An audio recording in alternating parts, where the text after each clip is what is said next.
So I think she's a little young for the role, but like I said, she doesn't seem too young in the role and on screen. No, the way she carries herself is completely believable. Yeah. And then even boiling it down further into her, like, because she performs a lot in the film.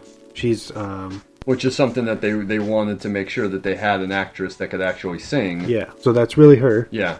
Through the whole thing. And then I believe she had a band, or still has a band. Juliet and the Licks, yes. I want to say? Yes. Yeah. Yeah, so she was a real performer. She's performing PJ Harvey songs. So let's talk about just what exactly is the technology in this movie. Okay. Because we've played the teaser at the top of the show, which is, like I said before, one of my favorite teaser trailers of all time. It shows you nothing. It's just him against like a white or black background, like talking. Mm-hmm. It's basically his sale pitch in the movie. He does it in the movie. It's not, I don't think it's as extensive in the film as it is in the teaser. And it's kind of chopped up between some other dialogue between him and the guy that he's pitching to. Okay. But the technology is described. It's called a squid. It's a superconducting quantum interference device, which is almost looks like a bit of a net that you put on your head. And what it does is it records whatever you're seeing and doing at the time that you're recording. You need like the little box too. Yeah, right? you need like the little box, and even when he's talking to the guy when he's trying to set up like, you know, some recording, he tells him, you know, keep it close, you know, within about 6 feet. And you know, he has a couple rules for it, but it records your life, and as he says in the sale pitch, it's not just like watching TV, it's actually very sensory. You can feel and hear everything that's going on. You don't just see it. Like, you're actually, like, it's working with your body. You have the adrenaline going. You're experiencing all this stuff as if you were actually living it. It's like a heightened virtual reality. Yeah. And that's what makes this this technology so interesting, so sexy to people, so dangerous at certain points in the film, because you're feeling exactly what is happening as you're seeing it. As he says, you're living it. So, and that's the setup for a lot of what goes on in the movie. That's what that technology is. And as you see, as he runs through, you know, some stuff, it's people making love, or it's, you know, a robbery, which is what kicks off the movie, which is one of the greatest opening sequences in a film I've ever seen, because it's like all POV. It's a robbery gone bad. There's the cops chase them, like up the stairs, across the rooftops. Apparently that jump, or those two jumps, were done by stuntmen and without any... Yeah. With no net or nothing. It was for real. And every time I watch that, I'm like, that guy does not take enough of a running start before he attempts to jump between the buildings. Like, he turns around, he sees the cops coming, and he takes like 2 steps and then jumps. And that's why he fails. What happens is the guy tries to jump across the roof where his buddy is, barely makes it. He's holding on. His buddy's trying to hold him up, but because the cops are shooting, his buddy starts shooting back at the cops and lets go of him. Is that what happened? I thought the cop somebody like hits him. Maybe he gets shot, but he's only really holding on with one hand because he's trying to shoot across with the other.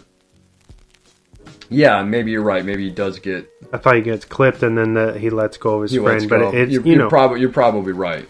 But he seems like more interested in firing back at the cops than helping his friend. Do you think if that scenario were to happen in real life, would the cops be so quick to fire on you?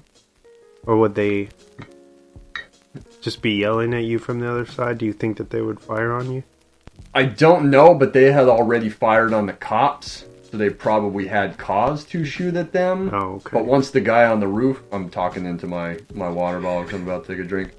But once the guy on the roof starts shooting back at them, they of course, are justified probably in returning that fire, whether or not that guy was trying to, pull his friend up so that he wouldn't fall off the roof. But the guy ends up falling, and there's that great, couple of seconds where he's falling the 6 or 7 stories. Yep.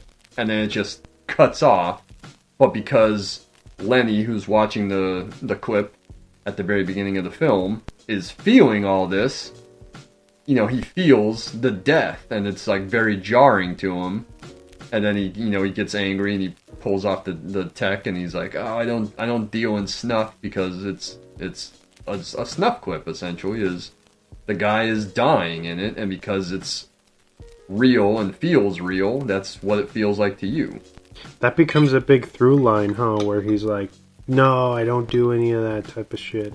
Yeah, because later on he gets sent, some pretty graphic clips. The rape, as we talked about, is one of them that he has to basically live and feel and experience, and that ends in a murder as well. So that's very jarring to him. You can see how much it fucks him up when he's watching the clip. But yeah, he keeps kind of reiterating that point that, hey, I don't deal in snuff. I only want, legitimate clips. But then earlier on, he's talking to the guy about how it's all boring. It's just, some guy in a fight, with his girlfriend or something. Yeah. And he's like, people want, action, and they want stuff that's, really, really exciting, not just, some boring-ass domestic violence. Or not violence, but some boring-ass, domestic shit. He's like, that's not fun. I like when he's talking to that potential client and he's like, we can do whatever you want. If you want to be with a certain girl, if you want to be a girl. Yeah. Yeah, and then the clip that the guy watches is, what did he say, just a teenage girl taking a shower. Yeah. And that's what the guy is experiencing, and that's what he's feeling. But he's like, oh, you want to ski in Aspen? But he kind of gets that read on him, you're a rich guy, you can probably go do that. You can ski whenever you want. No, we're talking about, the stuff that you can't have. And as he, like I said, the sale pitches and the teaser trailer, the forbidden fruit. Let's talk about the future that's established in the film. This was made in 94, comes out in 95, and takes place in 1999, which is only, 4 years removed from the time that this film comes out. But, Los Angeles is pretty bad in the film.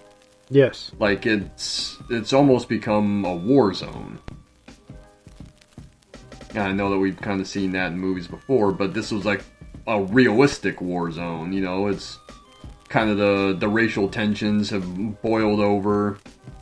There's National Guard on the streets constantly. There's checkpoints everywhere. There's constant chaos. Stuff burning everywhere. Yeah, it just looks dirtier than usual. Yeah. They did a really good job of bringing that forth, and it didn't seem like they were trying really hard either. It just felt very authentic watching it. I was really impressed with that, just the art direction with everything, as far as the exterior goes for the film. Great stuff. Well, they're shooting all on location. This is all Los Angeles.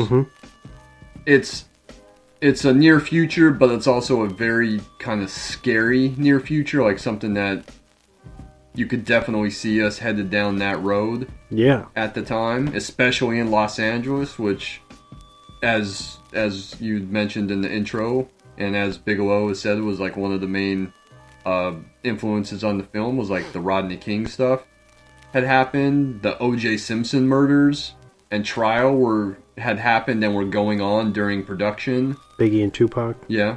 A lot of that stuff was happening while this movie was being made, and you could see that tension in the film. And the Jericho 1 character who has like a pivotal role in the film, and is kind of the turning point of the plot, is very much, kind of this rapper prophet that is calling out the police and kind of speaking truth to those racial tensions and the racial divide in Los Angeles at the time of the film, but also at the time this movie was being made. Those tensions were very real and were there. Do you think all of that had maybe played a part in the film not being received well, or people just like kind of steering clear from it? Possibly. Like the whole, because I feel like it kind of spun like the whole 2K thing in a negative way, where it's like, what if we're coming to the end of the world? You know what I mean? Well, that was a very real fear. Yeah. At the time. I don't know if that was a real fear in 1995, but definitely as we got the millennium got closer and closer, obviously, like the Y2K thing was very much, something that a lot of people were scared of, because, we've never lived through the turn of a millennium, and the last time we did this, things weren't as they were now. So there was that fear and that paranoia. Something is going to happen. We are coming to the end. As he's driving in the very beginning down Sunset Boulevard, which is, like I said, is like chaos. You see people getting in fights. You see people standing outside their shops with like AKs and everything. You see the two women chasing like the Santa down the street and beating him up. As he's driving down the street, he's flipping through radio stations, and he lands on like the talk show, and they're talking about, you need to get ready for the 2K. The 2K is coming. Kind of like this thing that you should be scared of, and then there's the woman that calls in and says, the end of days is upon us, like, the end of the world is coming, and the guy kind of gives her a hard time about, what the end of the world is coming at midnight on, December 31st. What time zone? Is that Los Angeles time? Is that Eastern Standard Time? Like, what time is midnight going to be the end of the world? For whom? So yeah, there's a lot of that paranoia and that feeling that something is going to happen, something is going to boil over, something is going to bring about our destruction. What is it going to be? Is it going to be something as ridiculous as, the end times, like as the Bible foretold, or is it going to be us that brings about our destruction because of how we are towards one another, because we can't get along, and because we perpetuate violence? So that's one of the aspects of the film where I think it was way ahead of its time. Maybe that was a factor. Maybe people didn't want to think about that. Since you said you saw this when it came out, right? Yep. Do you remember them, like, how was the marketing, since you were obviously a bit older than I was at that time? Yeah. Do you remember, like... Was it 15 when this movie came out? Yeah, because my birthday is mid-October, so this came out just before I turned 16. All I remember was the trailer, the teaser, and then I remember seeing the trailer in front of something, and that was it. And being like really stoked on the movie, and then getting a chance to go watch it with some friends of mine. And that's all I can remember about it. I don't remember seeing TV spots for it. The poster was, I think it had the three faces stacked up. And that's it, right? Yeah. It's Fiennes in the middle, Lewis in the bottom, and Bassett on top? I'm trying to remember. That's the only one I remember seeing. The DVD has them lined up horizontally. Okay. But the original poster had them lined up vertically. I think it's on the Wikipedia. I think Wikipedia has the original poster. That's all I can remember. It's just super weird to me that they... Because this is such an easy concept to sell. Mm-hmm. You know what I mean? Like, why would you drop the ball as far as marketing this? I don't know. It's a hard R movie, but if you look at like a lot of the other movies that were out at the time, especially when this opens up at the box office, there's a lot of hard R movies in the top 5 or 10 at the box office at the time. So people were going to watch them.